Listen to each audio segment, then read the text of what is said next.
काळ सर्व शक्तिमान आहे, काळ सर्व प्राणी मात्रांना पचवून टाकतो, काळ सृष्टीचा विनाश करतो, सर्व प्राणी मात्र झोपल्यावर तो त्यांच्यात विद्यमान होतो, कुणीही काळावर अतिक्रमण करू शकत नाही। शिव शंकर शंभो। ज्या प्रकारे फळभाराने वृक्षाच्या फांद्या नेहमी झुकलेल्या असतात, त्याचप्रमाणे गुणी माणसं ही नेहमी नम्र असतात आणि मूर्ख माणसं ही नेहमी वाळलेल्या लाकडाप्रमाणे ताठच राहतात। येऊ नकोस, मी तुझ्या पाठीशी। परमेश्वराच्या महाशक्तीचे दर्शन असे वादळ वाऱ्याच्या एका झुळकेत होत असते।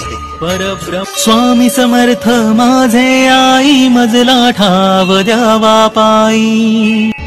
तू कोणाला फसवू नकोस आणि आम्ही तुझी फसवणूक होऊ देणार नाही। आम्ही आहोत तुझ्या पाठीशी। शिव शंकर शंभो।